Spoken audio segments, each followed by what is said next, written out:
나이 X에 도달한 사람의 평균 수명이 몇 년이 되는가 주어진 테이블을 봤을 적에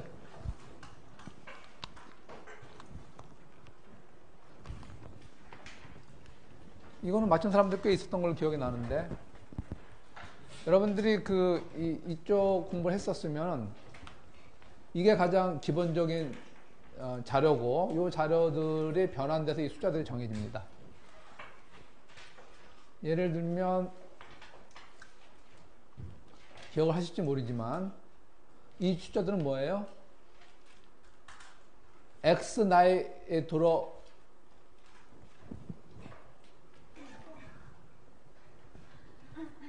X 나이가 될 때까지 살아있을 확률.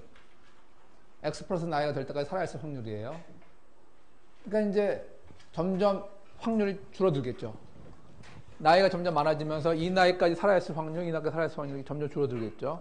그러면 이 확률은 뭔가 하면 이 나이가 되었을 때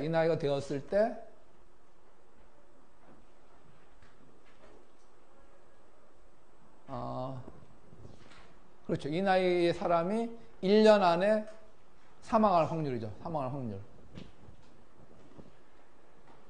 제가 기억하기에는 시간이 좀 오래돼가지고. 그래서 결국 X는 X 플러스 1, X 플러스 2는 다 이게 기본적인 자료고 요것들의 변환 자료입니다. 박수련. 네?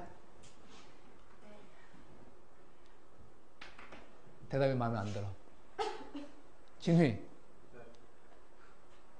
좀 낫다. X는 P0, P1, P 이것들을 활용해서 어떻게 표현될 수 있어요? X. whatever. 아무튼 전에 뭐 지금 당장 급한 거 아니니까 오케이. 하여간 이게 기본적인 데이터인데 자, 나이 X가 된 사람의 평균적으로 몇 년 더 살 수 있는 거 계산하라 그랬죠? 그러면 이렇게 계산을 해야 되는 겁니다. 이 사람이 1년 살 확률, 미안합니다. 1년 안에 사망할 확률 곱하기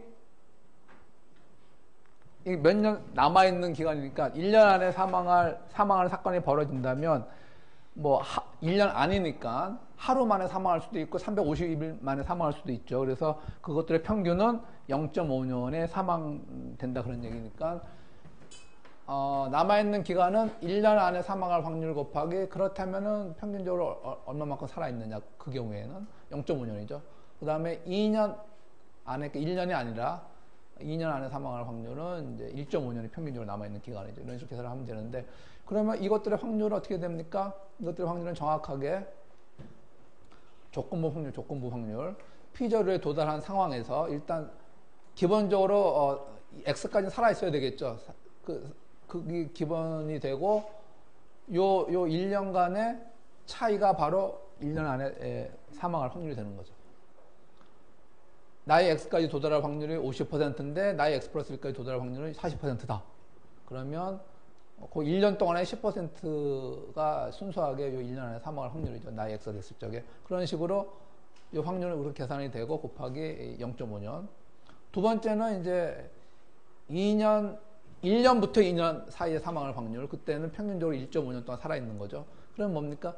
처음에는 사망하지 않고, 1년 동안 사망하지 않고, 배반 사건의 확률이 나오고, 그 다음에 똑같은 방식으로 2년째 사망할 확률 이렇게 계산이 되고, 그때의 평균 살아있는 기간은 1.5년이니까 이렇게 계산이 돼요.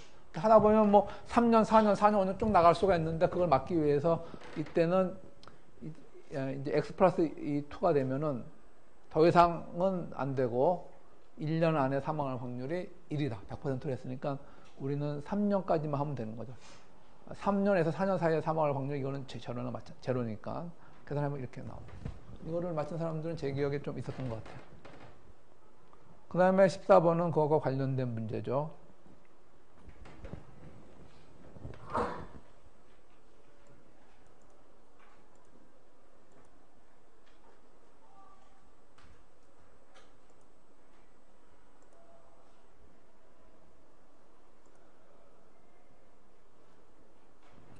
(14번도) 맞춘 사람들이 좀 있었던 걸로 기억합니다. 14번도. 그래서 무슨 얘기인가? 보험회사에서 2년 만기 생명보험을 이제 팔려고 그래요. 2년 안에 사망하면 무조건 $100를 준다. 그런 생명보험을 팔려고 하는데, 그러려면은 그 원가와 캐시 인플로와 캐시 아웃플로를 계산해서 정확하게 브레이크 이븐 되는 그런 1년 보험료는 얼마를 받아야 될 것인가. 이거 여기서 보험회사도 손해보면 안 될 테니까 그걸 구하는 문제입니다. 그래서 좌변은 뭡니까? 좌변은 보험회사가 받을 돈. 좌변. 우변은 보험회사가 페이해야 될 돈. 그렇죠? 현가예요. 다 프레젠트 밸류. 좌변은 보험회사가 받을 돈의 현재 가치, 2년 동안 받을 돈. 이거는 2년 동안에 보험회사가 페이해야 될 돈의 현재 가치를 계산한 거죠. 이자율은 4%고 세미애니얼 컴파운드로 하라으니까 6개월에 한 번씩 2%로 컴파운드를 해줘야 되는 거죠. 복리계산을 해줘야 되는 거죠. 보험회사가 받을 돈은 계약하자마자 보험회사가 선불이에요, 후불이에요? 자동차 보험 계약 들었다 그러면 1년 뒤에 내요, 아니면 오늘 내요? 오늘 내죠. 그러니까 보험회사는 당장 우리가 브레이크 이븐 프리미엄이 뭔지 모르지만 보험료를 오늘 받고, 그 다음에 1년 뒤에 살아있으면 1년 뒤에 또 받는 거죠. 1년 뒤에 살아있을 확률은 뭡니까? 이거죠. 이게 죽을 확률이니까, 사망할 확률이니까 살아있을 확률이 이거고, 살아있기만 하면은 단 하루라도 살아있기만 하면 1년 뒤에 1년이 지났는데 단 하루라도 살아있기만 바로 그날 프리미엄을 받죠. 우리 계약. 그러니까 1년 뒤에 일단 살을 확률, 그리고 그 다음에 며칠을 더 사는 거는 아무 의미 없어요. 1년 뒤에 살아있기만 하면 바로 그 1년 뒤 정확하게 프리미엄을 1월 1일 날 받을 테니까 요 확률로서 충분하고, 그때 받는 프리미엄은 X가 되고, 그것의 현재 가치는 예전식으로 하면 1 플러스 0.04로 하겠지만 세미애니얼 컴파운드니까 6개월 단위로 끊어가지고 자산해준다. 이게 그러니까 보험회사가 받을 돈의 현재 가치. 나머지는 보험회사가 페이해야 될 돈의 현재 가치. 보험회사는 자, $100를 사건이 일어나면 사망하면 $100를 내는 겁니다. 이거는 1년 안에 내는 거, 이건 2년 안에. 보험회사는 언제 냅니까? 1년 이내에 사망했을 경우가 이거고, 1년과 2년 사이에 사망했을 경우가 이건데, 그럼 사망할 확률이 뭡니까? 1년 이내에 사망할 확률이 이거죠. 사망할 확률이 이거고, 사망할 때는 $100를 내죠. $100를 내는데 정확히 어느 시점에 냅니까? 1년 안에 사망할 확률이니까 오늘 혹은 350일, 250일 후가 될 수가 있고, 평균적으로는 0.5년이에요. 0.5년. 평균적으로는 0.5년 후에 사망하니까 1년 이내 사망할 확률 얼마 냅니까? $100. 언제? 프레젠트 밸류 계산하려면 타이밍이 0.5년이니까 평균적으로 6개월만큼만 할인해주면 되는 거죠. 그래서 이렇게 되는 거고, 두 번째는 뭡니까? 처음 1년에는 사망하지 않고 그 다음에 사망할 확률이 이거죠. 그리고 그때도 여전히 $100를 내는 거고, 그때는 1.5년 후에 사망한다고 평균적으로 봐서 1.5년간의 디스카운트를 해주면 되는 거죠. 이걸 맞춘 학생들이 좀 있는 것 같아요.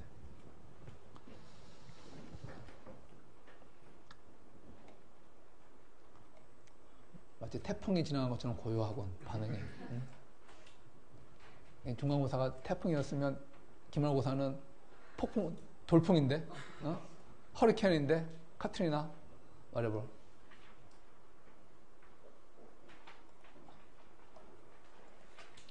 자, 오늘 강의 시작하기 전에 까먹지 않기 위해서 제가 몇 가지 적어. TA는 어저께 지난번 얘기한 사람 4명 플러스 윤섭이까지 5명이 하기로 하겠고요. TA들끼리 얘기 별로 안 했죠, 아직까지. 뭐 인터넷 사이트 카페를 이용하기로 그런 얘기 아직 안 했죠. 그럼 오늘 끝나고 얘기해 보세요. 그래서 어떤 식인가 하면 인터넷 다음 카페나 이런 카페를 만들어서 여러분들이 수시로 질문을 올리고 답변을 하고 뭐 이런 식으로 할 수 있는 한에서. 그런데 그거 유효기간은 기말고사 일주일 전까지. 기말고사 하루 앞두고 막 문제 올리고 그러면 TA들도 공부해야 되죠. TA들이 더 이상 할 수는 없기 때문에 TA들에 대한 그런 배려는 어떤 혜택은 없습니다. 순수 봉사. 오케이? 어느 정도 주려고 했는데 너무 복잡하고 심정적인 플러스 알파. That's it. 순수 봉사로 TA를 뽑힌 것만 하더라도 누구 말대로 영광인 줄 알아. 블랭크 블랭크. 뭐, I don't know.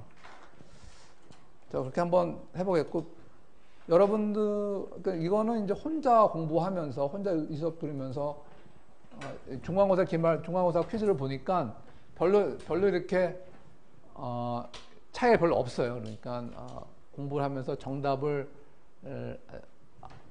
정답을 파악하려는 그런 시도가 있었을 것 같은데, 별로 없는 것 같아서, 별로 이렇게 효율적으로, 서로 이렇게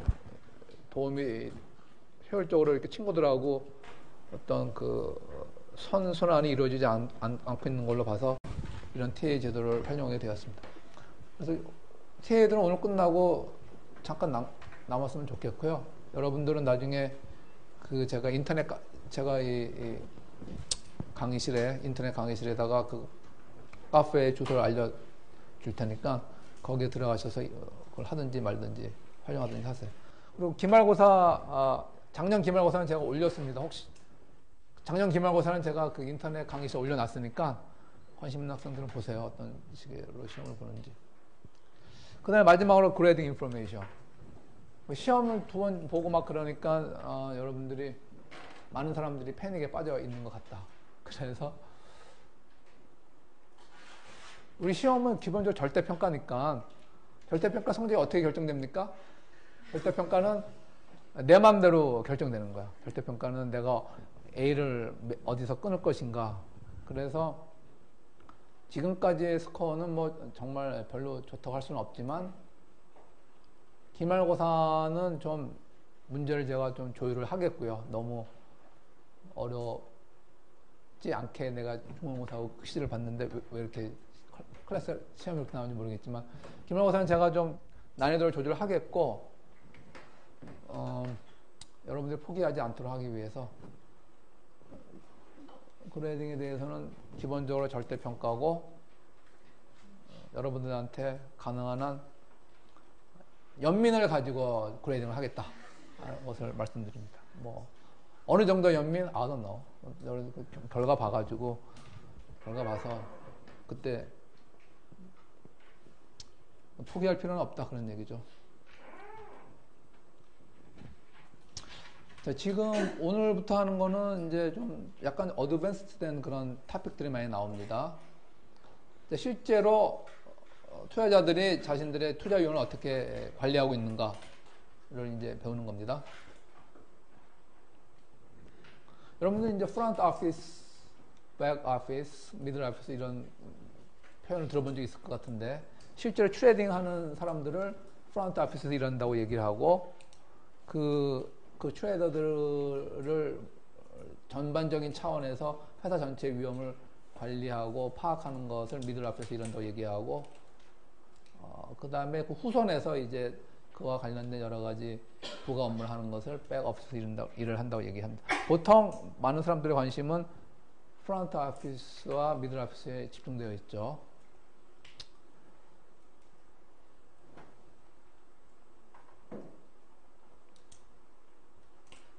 그래서 우리가 여기 공부할 내용은 이른바 일선에서 트레이딩 하는 사람들이 어떤 식으로 해지를 하는가 그런 내용을 공부하겠다. 그런 다른 뭐 미들 오피스 이후는 다른 챕터 공부를 하겠다 그런 내용이고요.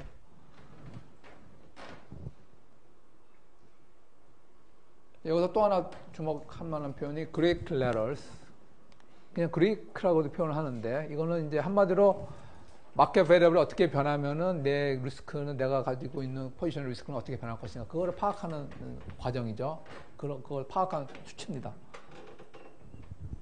그런 것들을 공부를 하겠다. 첫째로 나오는 게 델타.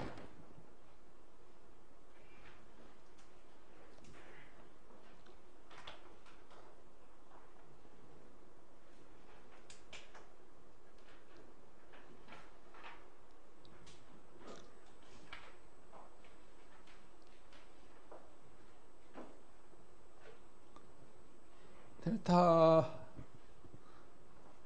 이그젬플로 탭을 보시면은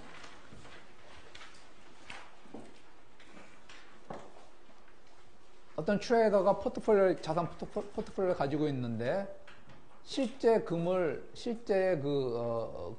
트레이딩 하기도 하고, 다른 트레이딩을 통해서 금이 관련될 수도 있는데, 그것이 선도 계약일 수도 있고, 뭐, 금 선물일 수도 있고, 하여튼 금과 관련된 포지션이 이렇게 있다고 합시다. 여러 가지 복잡한 포지션들이. 그래서 지금 현재 이 사람의 이 포지션의 가치는 예를 들면 117000으로 나와 있는데, 여기서 만일 금값이 약간 변하면은 이 사람의 포트폴리오는 어떻게 변할까? 이게 플러스가 되든 마이너스, 그런 것도 파악해야 되고, 특히 마이너스가 된다면, 그 위험으로 인식하면서 거기에 대한 해지 방법을 찾아봐야 되겠죠. 앞에 나온 얘기는 예를 들면 금값이 온스당 아마도 온스당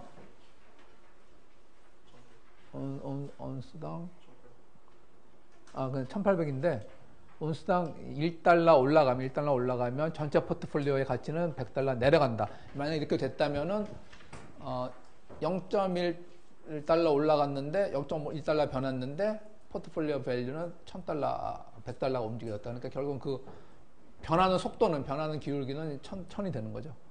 이런 것들을 이름하여 델타라고 하고, 한마디로 얘기하면, 다른 말로 하면 이거 편미분에 해당하는 그런 척도다. 그런 리스크 메저다.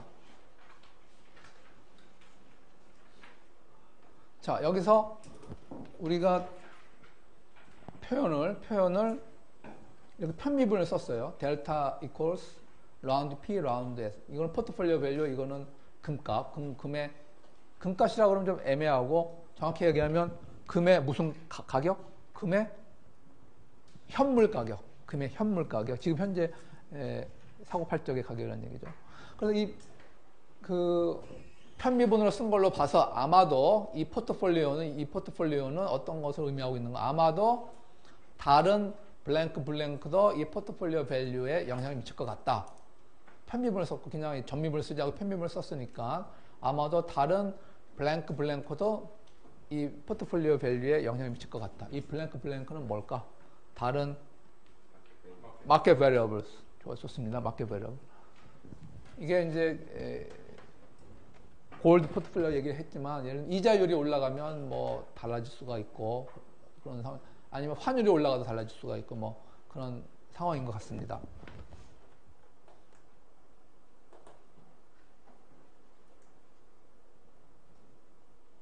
그래서 지금 당장 금값이 0.1달러 변하면은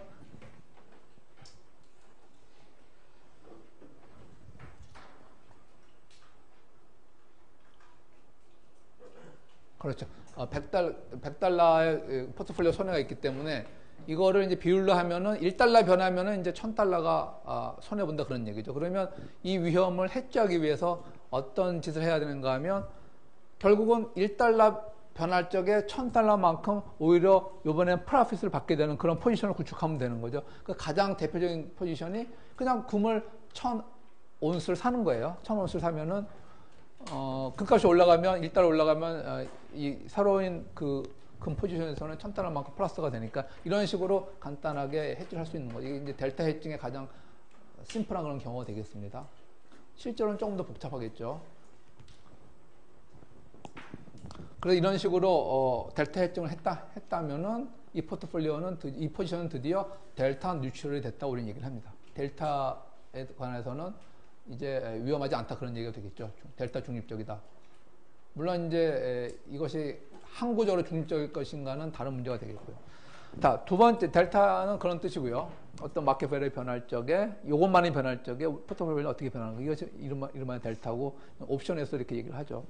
그러면 그 여러 가지 경우가 있는데 우리가 갖고 있는 포지션이 이름하여 리니어 프로덕트인 경우에는 어떤 식으로 하고 리니어 프로덕트가 아닌 경우에는 어떻게 하면 될 것인가. 오늘은 기본적으로 리니어 프로덕트인 경우만 하도록 하겠습니다.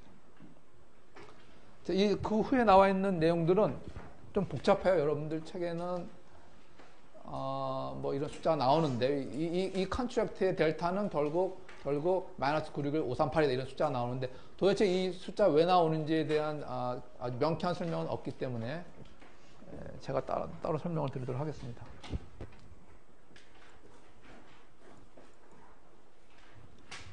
자, 예를 들어서 그 책에 나오는 거 그대로 쓴 겁니다. 137에서 139 페이지에 나와 있는 것을 제가 다르게 표현한 겁니다. 여러분이 어떤 미국 회사인데, 미국 회사에서 일하고 있는 재무 담당자인데, 100만 유로를, 1년 후에 100만 유로를 130만 달러로 팔기로, 100만 유로를 건네주고 130만 달러를 받기로 포워드 컨트랙트를 맺었어요, 오늘. 박수련.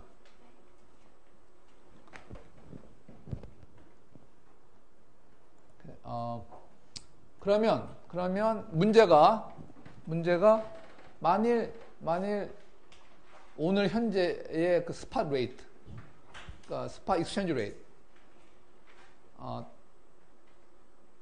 유로와 달러의 그 환율의 스팟 레이트가 변한다면은 여러분들이 갖고 있는 이 포워드 컨트랙트의 가치는 어떻게 변할 것인가?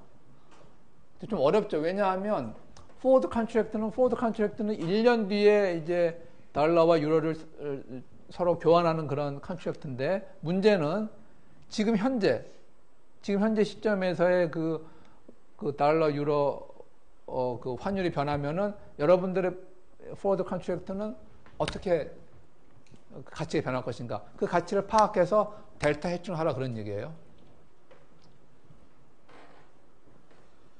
그렇죠? 익스체인지 레이트가 변하면은 포트폴리오 밸류는 어떻게 변할 것인가? 그래서 이 익스체인지 레이트는 달러 퍼 유로, 그러니까 유로당 달러 가격이 어떻게 되는가? 지금 1. 얼마 되겠죠? 이건 포워드 레이트는 1.3인데. 그래서 만약에 아마도 잘 모르겠지만 지금 유로를 팔고 유로를 던지고 달러를 받기로 했으니까 만일 그 유로가 절상된다면, 유로가 달러 대비 절상된다면 여러분들은 해피해요? 언해피해요? 만일 유로의 달러 가격이 환율이 절상된다면, 유로의 가치가 올라간다면 달러 대비, 여러분들은 이 컨트랙트를 갖고 있는 상황에서 해피해요? 언해피해요? 언해피라고 하는 애는 기본적으로 인생 자체가 언해피한 친구들 아니야? 농담. 오케이. 언해피해요? 해피해요? 확실하게. 언해피, 해피. How do you feel now? 언해피 할 것 같은데 모두. 언해피, 해피. 자, 이 포워드 컨트랙트 이렇게 맺었는데 지금 스팟 익스체인지 레이트가 유로화가 절상된다면 여러분들 기분 좋아야 돼, 기분 나빠야 돼? 네?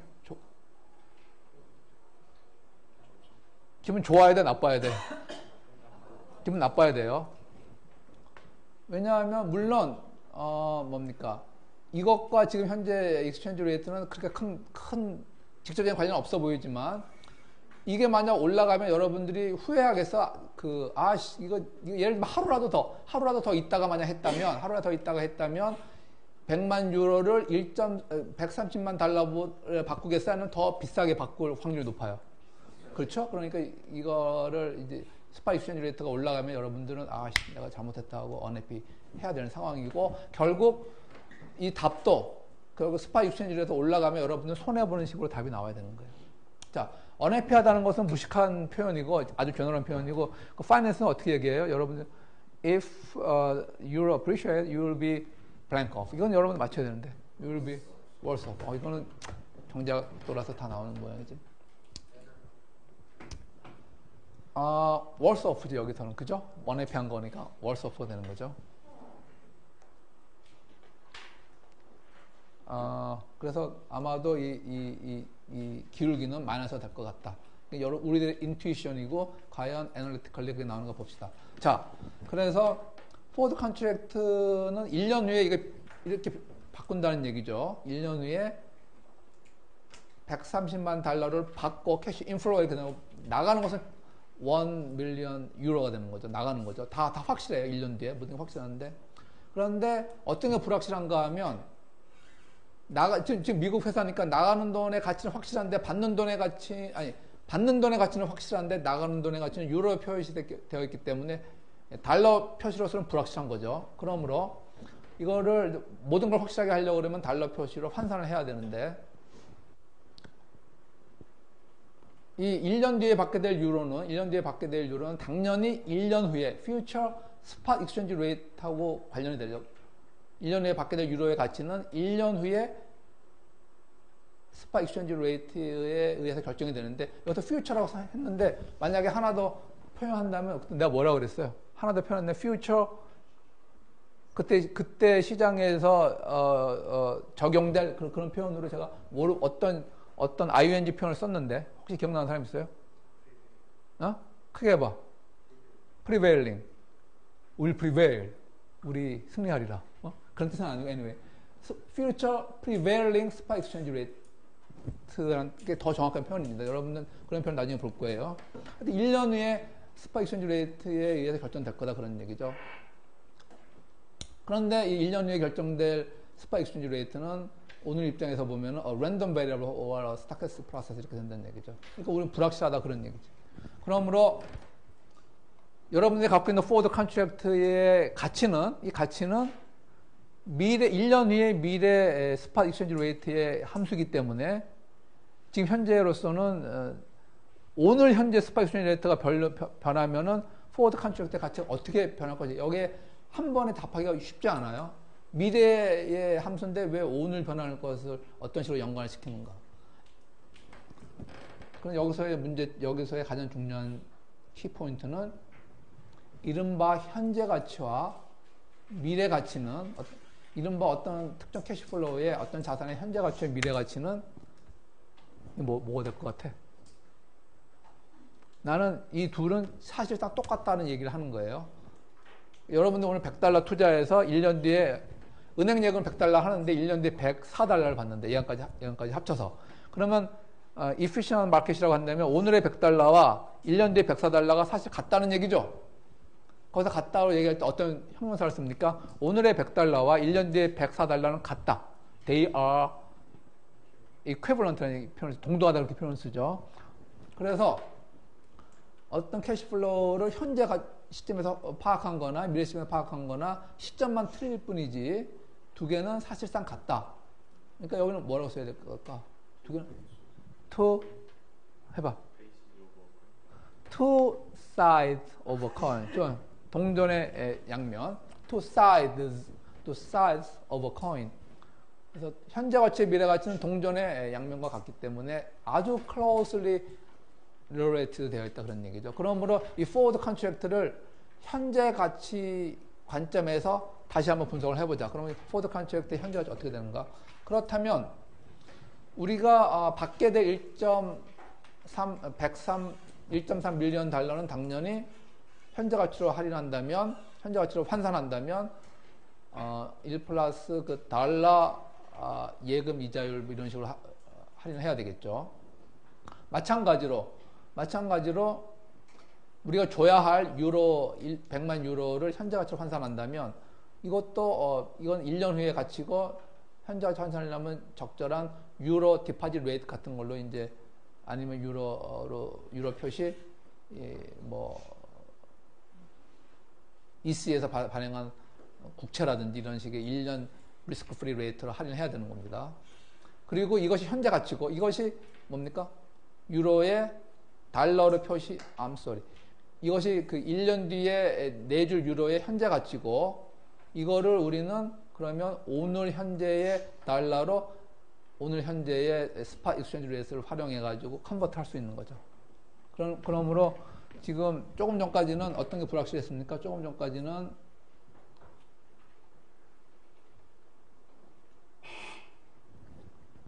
미래 입장에서 보면은 1.3 그러니까 130만 달러 받을 거 확실하고 100만 유로 받을 거 확실했는데 100만 유로를 현재 가치로 환산해야지 이제 모든 게 확실해지는데 우리 아메리칸 펀드 입장에서는 거기서 이제 막혔었죠. 그런데 미래 가치나 현재 가치나 시점만 틀리지 사실상 똑같은 거기 때문에 현재 시점에서 모든 것을 끌어당기면은 이렇게 된다. 그러면 이제 이것을 현재의 스파 익스체인지 레이트를 환산하면은 이게 달러화로 표시된 이 전체가 달러화로 표시된 포워드 컨트랙트의 가치가 되는 거죠. 그러므로 이 포워드 컨트랙트의 가치는 present value of cash inflows minus present value of cash outflows인데 이렇게 되고 이렇게 되는 거죠. outflow는 이제 이건 유로화 표시 때문에 곱하기 이제 S0 현재 스파 익스체인지 레이트를 곱해주면은 달러로 환산이 되는 거고 이 달러화 이자율과 유로화 이자는 책에 나와 있어요. 그걸 그대로 적용하면은 숫자를 다 집어넣어서 보면은 이런 숫자가 나온다. 다 집어넣어. 그래서 이것은 S0의 펑션으로 나오는 거죠. S0 펑션. 그러므로 S0가 1달러 커질 적에 여러분들 포워드 컨트랙트의 가치는 이만큼 줄어드는 거죠. 961538만큼 줄어드는. 그래서 이 포워드 컨트랙트의 스파 익스체인지 레이트에 대한 델타는 마이너스 961538이다. 그게 왜 여러분들 책에 139페이지에 두 번째 줄에 the delta of the contract is minus 961538 이렇게 나와요. 몇 페이지? 139페이지 맞나요? 139페이지 맞죠? 우리는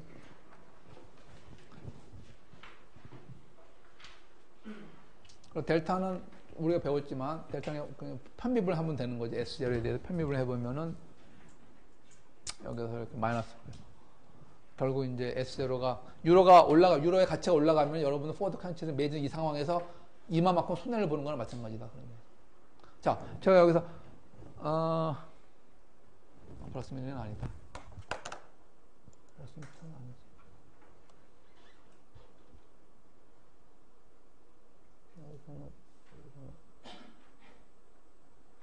이거는 리니어 프로덕트니까.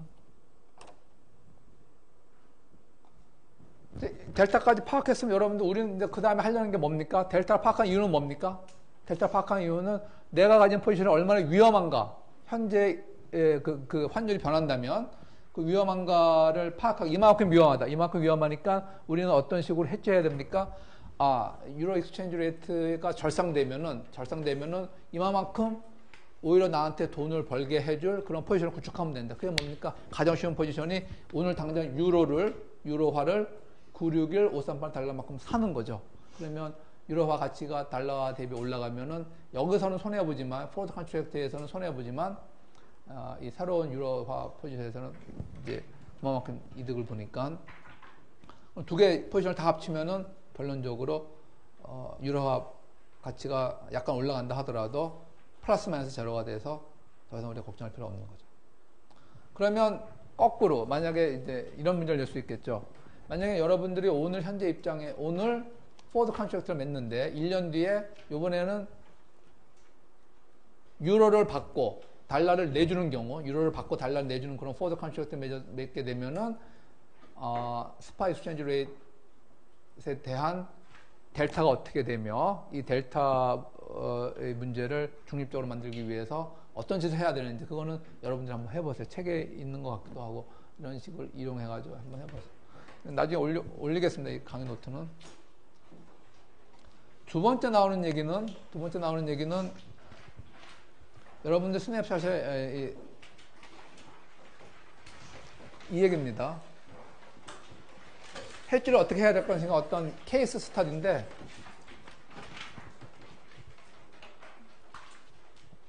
이거는 이 저자의 다른 파생상품책에도 나와 있기 때문에 제가 그때 정리해 놓은 것을 이용해서 설명을 하겠고 이 설명이 끝난 다음에 그게 왜 그렇게 답이 나오는가는 다시 일반화해서 설명을 다시 하도록 하겠습니다. 자, 여러분들 140페이지에 나오는 그 케이스가 어떤 얘기인가 설명을 하겠습니다.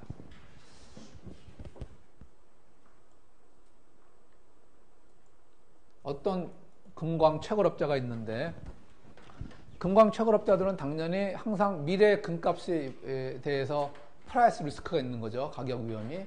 자기들이 금을 열심히 많이 채굴 했는데 나중에 팔려고 할 적에 얼마에 팔릴지 모른다. 그러므로 이 사람들은 가능하면 오늘 현재 입장에서 금값을 픽스하는 그런 선도 계약을 맺고 싶어 합니다. 그럼 보통 그 선도 계약 당사자는 누가 될까? 예를 들면 삼성전자는 3개월 뒤에 엄청나게 많은 달러를 벌어들이게 되어 있다. 그럼 그때 3개월 후에 원화 가치는 불확실하니까 삼성전자 입장에서는 3개월 후에 받을 달러를 3개월 후에 특정 환율로 컨버트하는 그런 계약을 맺고 싶어 하겠죠. 그럼 그 상대방은 보통 누가 될까? 네? 현대자동차? 누가 될까 보통? 그렇죠. 보통 은행이 되는 거예요. 은행이. 소장은행이든 상업은행이든. 그래서 여기는 골드만삭스를 이제 골드만삭스 썩스 이렇게 나온 거죠.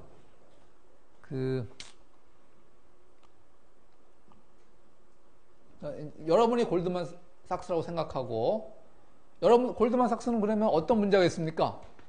골드만삭스가 그럼 금광채굴업자로부터 1년 뒤에 금 몇 톤을 몇 아운스를 아운스당 얼마에 사기로 오늘 계약을 맺을 수 있는데, 포드 컨트랙트 맺을 수는 있는데, 골드만삭스가 기본적으로 금을 수집하는 게 목표입니까? 아니죠.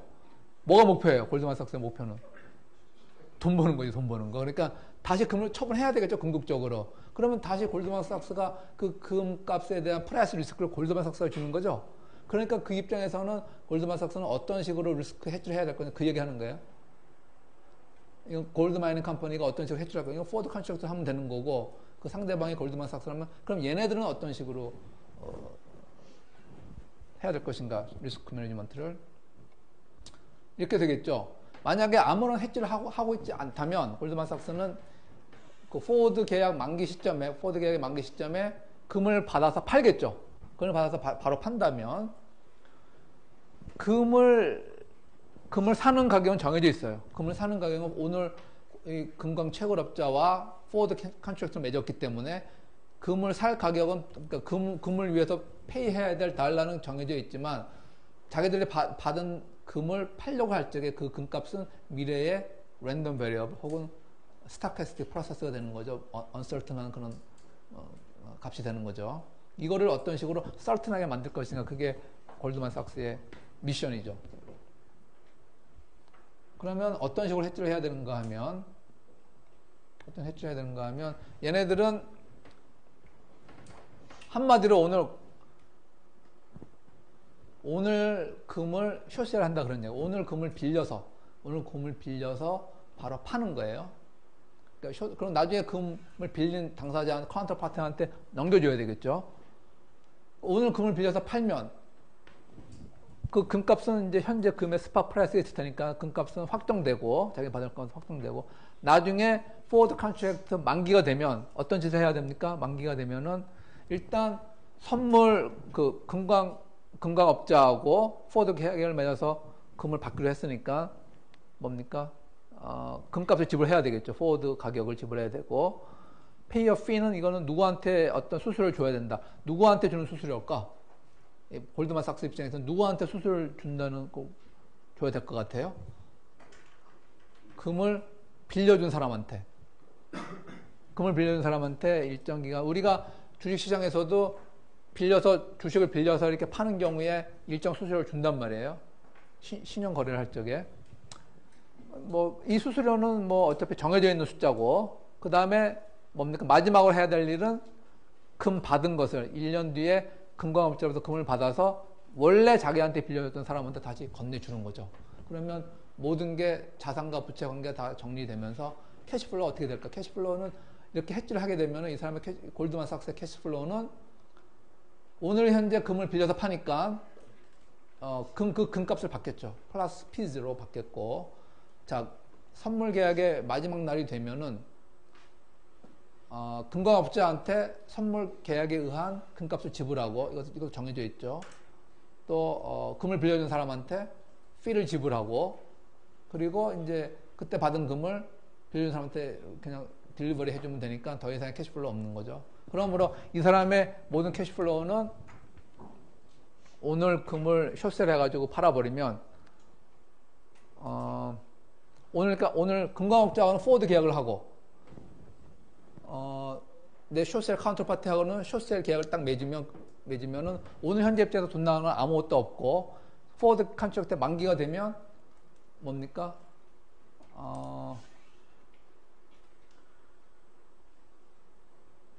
여기서는 제가 이자율 계산을 안 했네.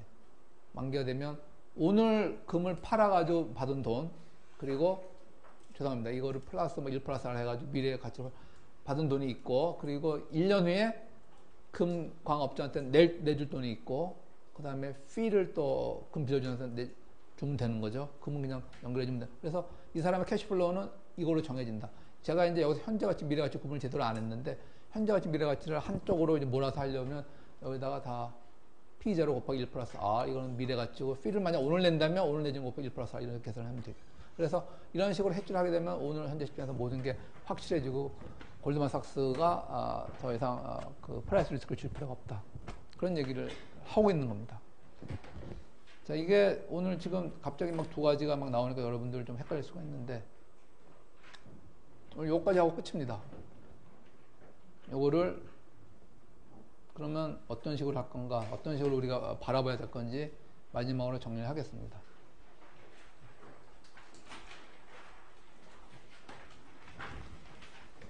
GMC는 골드 마이닝 컴퍼니, 금광업자가 골드만삭스한테 금을 달러로 팔기로 오늘 선물 계약을 맺습니다. 금의 골드 프라이스 리스크를 해지하기 위해서. 그러면 이 금광업자의 상대방, 거래 상대방은 자신의 리스크를 어떻게 해지해야 될 것인가. 이게 이제 여러분들의 미션이에요. 여러분들이 그 카운터파이라고 생각을 하고, 여러분 입장에서는 이 금광업자하고 포워드 계약을 맺은 게 되는 거죠. 금을 사기로, 달러로.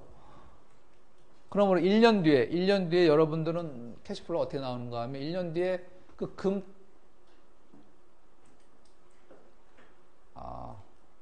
1년 뒤에 금값을 지불해야 되고,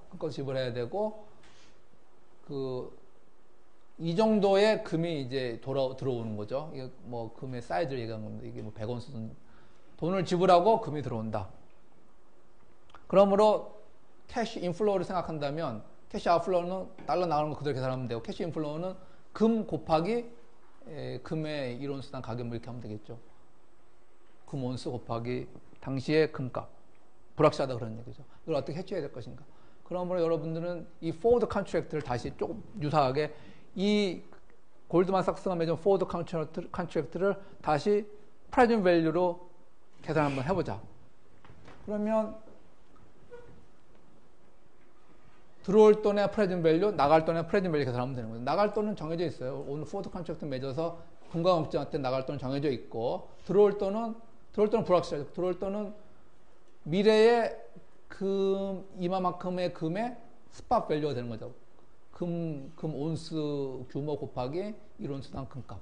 이게 이제 들어올 캐시플로우입니다. 아니다. 미안합니다. 이거 왜 SJ를 썼는가 하면, 미래의 금을 GG 온수만큼 받기로 했는데, 그럼 이걸 일단 미래의 금을 현재 금으로 바꿔야 되겠죠? 현재 가치로 계산을 하려고 하니까. 그럼 미래 100원수의 금은 현재는 몇 온수의 금이 적절할까? 미래 104달러는 현재 100달러가 적정한데, 우리 디스카운트를 계산해보면, 미래 100원수의 금은 현재 몇 온수의 금으로 계산하는 게 그게 맞습니까? 네? 그럼 100원수예요, 100원수. 예를 들면, 삼성전자 주식이, 배당이 없는 주식이라고 합시다. 그러면, 지금 삼성전자 주식을 하나 가지고 있는 것이 1년 뒤에 가지고 있는 것과 똑같은, 1년 뒤 주식 하나는 지금 주식 하나가 똑같다. 왜냐하면, 지금 주식을 가지고, 지금 사가지고 1년 동안 보관한다 하더라도 아무런 그 추가적인 인컴이 발생하지 않기 때문에, 디비던드 발생하지 않기 때문에, 금을 여러분들이 1년 동안 가지고 있어서 금 자체가 무슨 배당을 주고 그러지 않기 때문에, 이런 캐시는 틀리지만 금 같은 경우에는 미래의 100원수의 금은 현재 100원수의 금과 똑같다 그런 얘기죠. 그러므로 미래 받을 금의 현재 가치는 그때 금 온수와 똑같은 것을 이용하고 곱하기 바로 금값을 현재 스팟 프라이스를 적용해도 된다 그런 얘기예요. 왜냐하면 왜 디스카운트는 안 하냐? 왜냐하면 금 자체를 가지고 있다 그래서 현재와 미래 사이에 어떤 피리어드 인컴을 창출하는 것이 아니기 때문에 100원수의 미래의 금은 현재 100원수의 금과 똑같다. 이렇게 해석이 되는 거죠. 그러므로 이 포워드의 가치는 들어올 금의 규모 곱하기 현재의 금값 마이너스 금값의 현재 가치를 계산하면 되는 거죠. 그래서 이것을 S0로 현재 금값으로 이 포워드 컨트랙트의 가치를 편입을 해보면은 이렇게 나오는데 이것이 바로 이 포워드 컨트랙트의 델타가 되겠다. 미래의 금을 받기로 되어 있는데 현재의 금의 가치가 올라가면 여러분들이 불행해 아니면 행복해? 금은 1년 뒤에 받기로 되어 있어요. 근데 지금 현재 금값이 올라가. 그럼 여러분들 기분 좋아요? 기분 나빠요?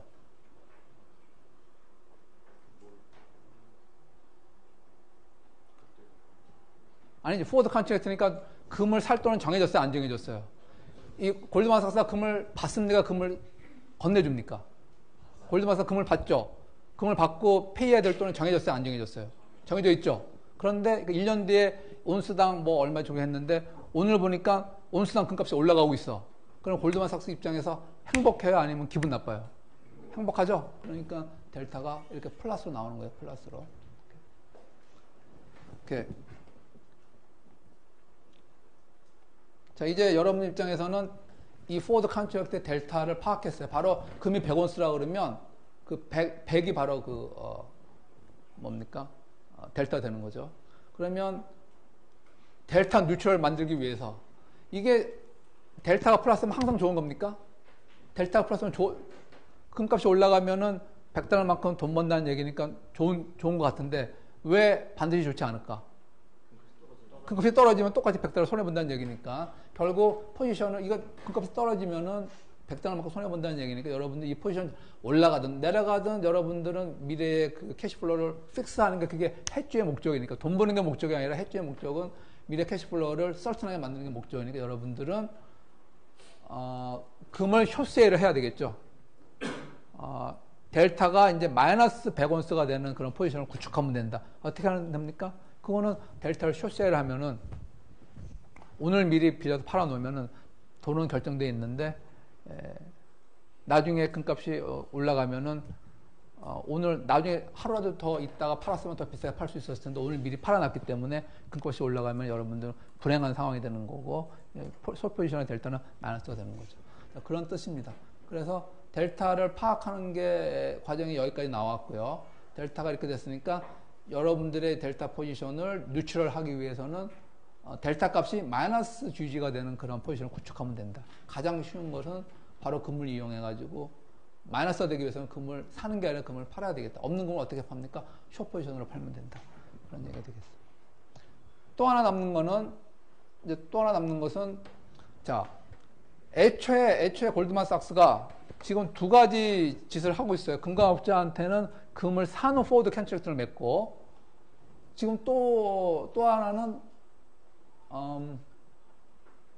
여기서는 금을 그리고 거기로 인한 그것으로 나오는 델타를 뉴트럴로 만들기 위해서 금을 또 한편으로는 또 숏 포지션을 잡는 그런 짓을 하고 있는데 골드만삭스가 이런 짓을 할 필요가 있어요? 할 필요가 없죠. 골드만삭스가 만약 이런 짓을 한다면 유일한 목적은 뭡니까? 걔네들은 가만히 있으면은 금값에 대해 걱정할 필요가 전혀 없죠. 근데 금감업자는 금을 사는 계약을 맺고 그것으로 인해서 델타가 만들어졌기 때문에 델타 뉴트럴을 만들기 위해서 또 어떤 상대방을 찾아서 금을 숏세일 했는데 애초에 이런 짓을 안 할 때는 해피했는데 이런 짓을 하면서 왜 델타를 계산하고 해지를 해야 되고 골드만삭스 이렇게 할 필요가 없죠. 골드만삭스 이렇게 하는 이유는 단 하나밖에 없다. 어느 경우? 이 두 가지 행위로 인해서 골드만삭스가 이익을 보게 되는 이익도 확실하게 이익을 보게 되는 경우 불확실한 이익은 잘못하면 손해된다는 얘기니까 골드만삭스는 지금 어떤 상황이에요? 썩스한 상황이죠. 골드만삭스는 지금 리스크도 없고 프로핏도 없는 상황이에요. 지금. 근데 이 골드만삭스 플러스 광산업자하고 이제 같이 이 짓을 하게 되면은 리스크가 플러스가 생기죠. 프로핏이 생길지 안 생길지 몰라 지금. 근데 이 리스크를 생기는 것을 없애다 보니까 하나는 포워드 컨트랙트를 맺고 하나는 숏 포지션을 잡아가지고 숏 포지션을 잡으면 이제 모든 게 픽스 되는 거죠. 금을 얼마에 팔기로 하고 나중에 금을 갖다 주기로 하는 거니까 금을 여기서 받아서 갖다 주면 되는 거니까 골드만삭스 캐시플로우 모두 다 확정이 되는데 이 리스크를 없애봤자 골드만삭스 남는 게 하나도 없어요. 왜냐면 애초에 리스크가 없었죠. 없애봤자 골드만삭스 남는 게 하나도 없고, 그런데 이 짓을 없애는 과정에서 프로피트가 0보다 크게 나온다. 확실하게. 그러면은 이제 여기는 없었으니까 그러면 이 짓을 하는 거죠. 그럼 골드만삭스가 금강업자하고 이렇게 포워드 컨트랙트를 맺으면서 동시에 이 숏세일 하는 것을 또 하는 거예요. 그래서 모든 숫자들을 오늘 현재 시점에서 모두 다 픽스 시켜서 자기한테 플러스가 된다. 돈이 남는다. 그러면 이제 하는 거예요. 그러므로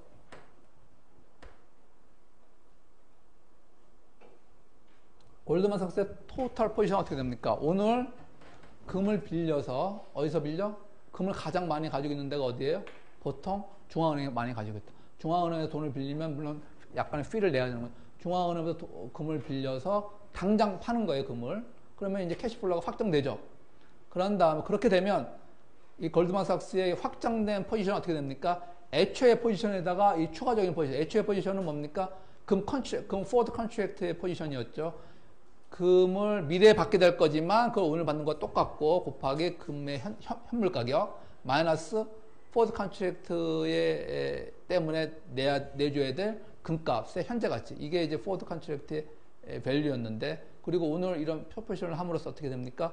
오늘 돈 받고 팔죠. 돈 받고 팔고 이 금을 그대로 이 그대로 이제 날아갈 거기 때문에 이 포지션이 마이너스가 되는 거죠. 금을 받고 파는 거니까 그 가치도 똑같이 날아가는 거죠. 그러므로 요거 없어지고 포워드 컨트랙트의 결과 내줘야 될 돈의 가치, 현재 가치 플러스 오늘 팔 금의 가격, 이렇게 계산해서 이 전체가 합산해 보니까 0보다 크게 나오더라. 그러면 이런 짓을 하는 거예요. 골드만삭스는. 골드만삭스가 이런 짓을 할 이유는 이거밖에 없어요. 안 그러면 그럼 금광업자는 이런 계산을 할까 안 할까? 금광업자도 내가 이거 그냥 나중에 1년 뒤에 그때 당시에 파는 거하고 아니면 오늘 골드만삭스하고 포워드 컨트랙트 맺어가지고 얼마에 팔기로 하고 하는 거하고 나한테 프로피트 어떻게 되고 이런 계산을 할 수가 있겠지만, 그리고 그 해지를 또 어떻게 할 수 있겠지만, 그 골드만삭스의 유일한 목적은, 골드만삭스의 존재 이유는 프로피트 창출. 골드만삭스는 안정적인 금값 확보. 골드만삭스는 골드마이닝 컴퍼니는 골드만삭스와 그냥 acceptable한 금값 포워드 컨트랙트 포워드 프라이스를 받게 되면 자기의 위험을 없애는 거기 때문에 그냥 계약을 하는 거죠. 금광업자는 금광업자 생각이고, 골드만삭스는 그렇게 한 포워드 컨트랙트 가격과 오늘 금을 숏셀 해가지고 지금 당장 팔 때 가격 모든 것을 계산해 보니까는 나한테 플러스로 떨어지더라. 이것이 되면 골드만삭스는 이제 이 금광업자의 파트너로서 포워드 컨트랙트를 하는 거죠. 골치 아프죠? 내가 골치 아프냐, 근데? 응? 여러분들의 느끼는 바를 내가 거의 똑같이 느끼고 있잖아. 중간고사 시험 보고 나서 굉장히 골치 아팠어. 퀴즈 보고 나서도 막. 자, 오늘 어떻게 보면 새로운, 이게, 노트 페이지 상으로는 몇 페이지 안 되지만 중요한 내용이기 때문에, 그 다음에는 이제, 이렇게, 리니어 프로덕트가 아니고, 이렇게 옵션처럼 복잡한 프로덕트인 경우는 어떻게 나타나요? 공부할 게 너무 많아요. 이거 이런 게 계속 되는데, 챕터, 앞으로 몇 챕터 더 지나갈 때까지. 오늘 서머리를 다시 하겠어요. 오늘 4시에 시작했죠? 시작했기 때문에 서머리를 좀 더 하고, 그 다음에 TA는 좀 남으세요. 수업 끝나도록 하겠습니다. 오늘 어떤 일부터 했는가 하면,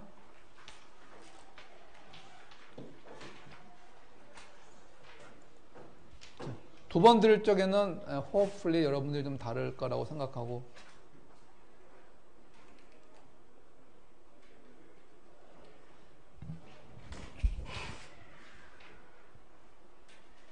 자, 다시. 오늘 미국 수출업자가, 환전하는 포워드 계약을 맺었어요. 유로를 팔고 달러를 받는다. 1년 뒤에 이렇게 하기로. 그런데 문제는 뭡니까? 지금 스팟 익스체인지 레이트가 변하면은, 이 포워드 컨트랙트의 밸류는 어떻게 될 것인가? 이 forward contract의 밸류는 어떻게 될 것인가? 이 밸류는 보통 이렇게 쓰지만 정확히 얘기하면 이 앞에 뭐가 또 들어가야 돼? 뭐가 들어가야 될까? 예? forward contract의 밸류도 괜찮은 표현이지만 더 정확히 하려면 이 앞에 단어 하나 더 들어가야 돼. forward contract의 어떤 밸류? present 밸류, present 밸류.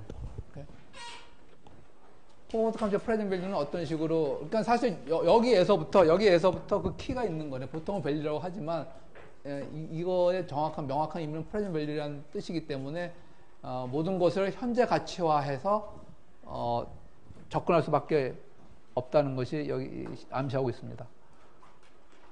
그래서 이 forward contract는 1년 후에 캐시플로우가 달러는 나가고 달러를 받고 유로가 나가는 건데, 유로화로는 확실하지만 달러화로는 불확실한 거죠, 이게. 그러므로 달러화로 환산해서 얼마만큼 나갈 것인가, 아메리칸 포함해서 이렇게 해야 되는데, 달러화 환산은 미래의 1년 후에 유로 달러 익스체인지 레이트가 해당되는 거지, 지금 현재의 스파 익스체인지 레이트가 해당되는 건 아닌데, 문제는 지금 S0가 변하면은 여러분들이 갖고 있는 포워드 컨트랙트의 가치는 어떻게 변할 것인가.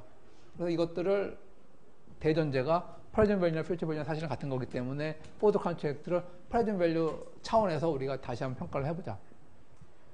그럼 모든 것을 프레젠트 밸류로 만들어 버리면 되는 거예요. 디스카운팅 이런 것들은 다 이미 나와 있고요. 책에 주어져 있고. 이게 프레젠트 밸류인데, 요거는 유로화 프레젠트 밸류니까 달러화 프레젠트 밸류는 당연히 유로화 현재 가치 곱하기 스팟 익스체인지 레이트가 되겠죠. 그래서 이 포워드 컨트랙트의 캐시플로우 포지션은 이렇게 된다. 받는 돈, 나가는 돈, 달러로 표시한 겁니다. 모두 달러로 표시한 거. 하다 보면은, 다른 것들은 다 숫자를 집어넣어 보면은 이렇게 되더라. 그래서 S0가 커지면 여러분들 포워드 컨트랙트의 가치는 줄어드는 거에 나온다. 그리고 이거는 아까 우리가 애초에 물었던 여러분들 인투이션하고 같은 거죠. 포워드 컨트랙트를 맺었는데, 유로를 팔기로 맺었는데, 유로화 가치가 올라가면 여러분들 입장에서 기분 나쁜 거죠. 하루라도 더 늦게 팔았으면 더 비싸게 팔 수 있었을 텐데. 물론 유로화 가치가 올라가면 이 포워드 컨트랙트의 가치는 내려가면 됩니다.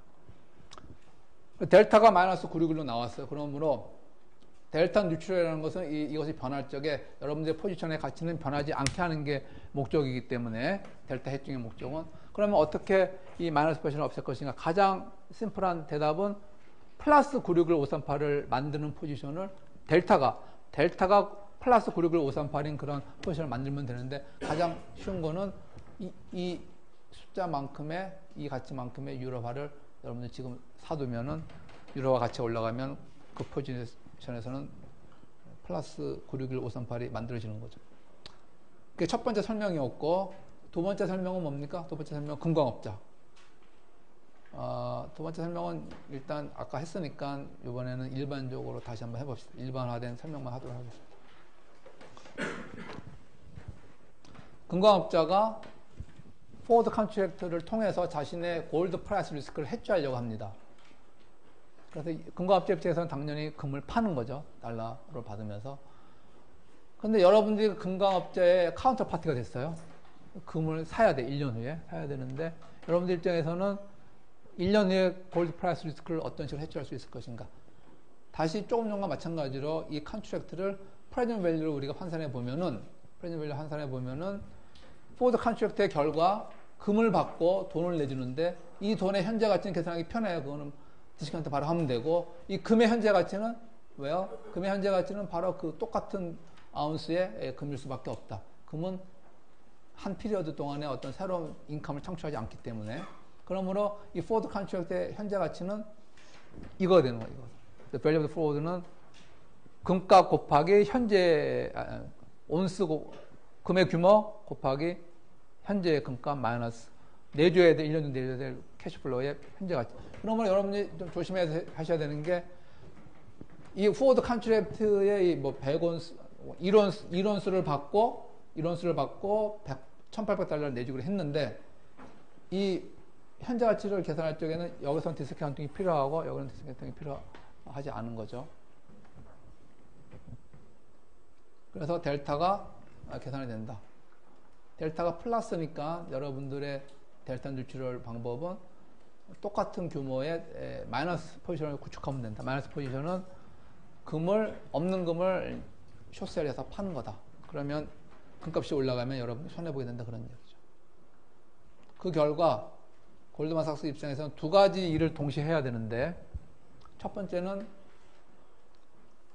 금강업자와의 포워드 계약, 그 결과 이러한 캐시플로우가 만들어지고 현재 가치 차원에서, 그리고 숏세일을 하게 되면 이렇게 돈은 받고 금은 내줘야 되는 거니까 미래에 내줘야 될 돈은, 내줘야 될 금은 현재 내줘야 될 금과 규모가 똑같습니다. 그래서 금은 서로 캔슬 아웃되고 이런 식의 캐시플로우만 남게 된다.